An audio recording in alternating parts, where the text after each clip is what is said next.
साथियों, रिधिमुक्त काव्य धारा के सर्वाधिक सशक्त कवि घनानंद पर केंद्रित हिंदी साहित्य व्याख्यान माला के इस चरण में डॉक्टर विजयपाल सिंह द्वारा संपादित रिधि काव्य संग्रह शीर्षक पुस्तक में संकलित घनानंद का जो 9वां सवैया है, इसकी व्याख्या प्रस्तुत करना चाहूंगा। इस सवैये का प्रसंग यह है कि ये पंक्तियां हमारी पाठ्य पुस्तक रिधि काव्य संग्रह शीर्षक पुस्तक में संग्रहित रिधि काल के रिधिमुक्त काव्य धारा के सशक्त कवि घनानंद के 9वें सवैये से अवतरित है। इस सवैये का संदर्भ यह है कि हम घनानंद परोपकारी बादल के जरिए अपनी विरह वेदना विश्वासघाती प्रेमिका सुजान तक पहुंचाने का प्रयास करते हैं। इस सवैये की रचना की प्रेरणा घनानंद को शायद कालिदास द्वारा रचित मेघदूत से मिला होगा, क्योंकि मेघदूत में भी बादल के जरिए प्रेमी अपनी प्रेमिका को संदेश भेजने का प्रसंग है। यहाँ घनानंद बादलों के जरिए अपनी मन की बात या विरह की बात अपनी प्रेमिका सुजान तक पहुंचाना चाहते हैं। आइए हम सवैये की पहली पंक्ति को पढ़ेंगे। पर काजही देह को धारी फिरो, परजन्य जदार्थ है दर्शो। शब्दों का अर्थ देखिए। पर काजही देह को धारी फिरे माने दूसरों के काम के लिए शरीर को धारण करते हुए घूमते फिरते हो। पर्जन्य माने बादल। जदार्थ शब्द का अर्थ है वास्तविक रूप में, यथार्थ में। इस पंक्ति का अर्थ इस प्रकार है। घनानंद बादल को संबोधित करते हुए अपनी प्रेमिका को याद करते हुए विरह की वेदना में जलते हुए इस प्रकार कहते हैं कि हे बादल, तुम केवल दूसरे के काम के लिए अपने शरीर को धारण करते हो, सब जगह घूम रहे हो। अब हम दूसरी पंक्ति को पढ़ेंगे। निधि नीर सुधा के समान करो, सब ही विधि सज्जनता सरसो। शब्दों का अर्थ देखिए। निधि नीर सुधा।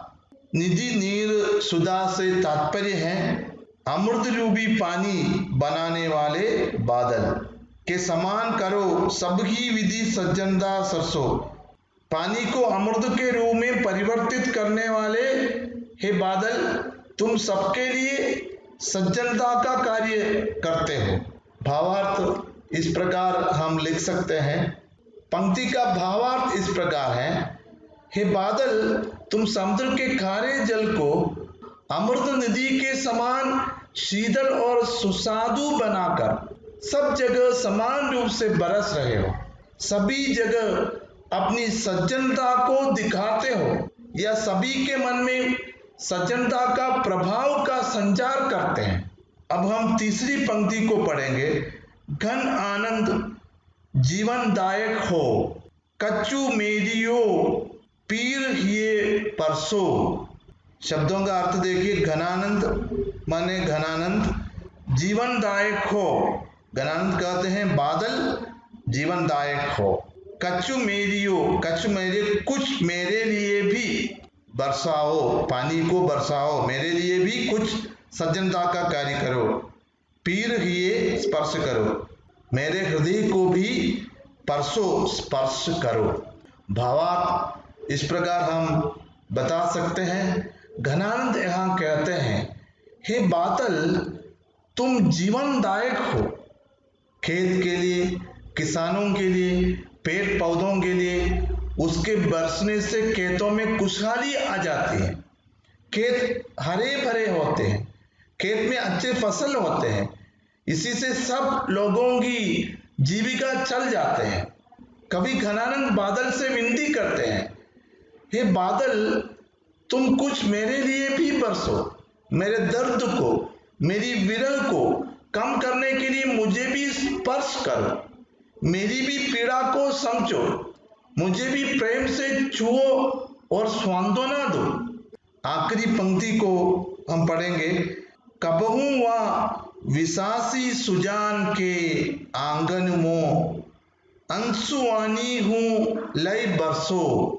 अर्थ देखिए, कबहू वा माने कभी भी, विसासी सुजान से तात्पर्य है विश्वासघाती सुजान। बादल को इस प्रकार कहते हैं, विश्वासघाती सुजान के आंगन में भी मो अंशुआनी, मेरे आंसुओं को ले जाकर बरसो। आखिरी पंक्ति में घनानंद फिर बादल से विनती करते हैं, कभी तो मेघ तुम मेरे आंसुओं को ले जाकर उस विश्वासघाती सुजान के आंगन में बरस जाओ।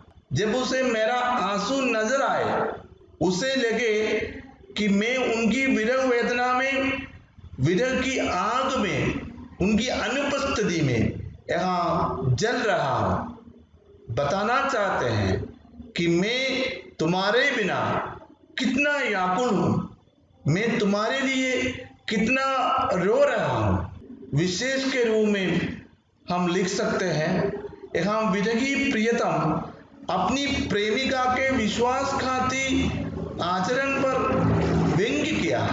एक ही तुक वाले वर्णों की आवृत्ति होने पर यहाँ अनुप्रास अलंकार है, जैसे दरसो, सरसो, परसो, बरसो आदि। मैं उम्मीद करता हूं कि इस वीडियो व्याख्यान के माध्यम से प्रस्तुत सवैये को स्पष्टता से समझने में आप लोग काबिल हुए हैं।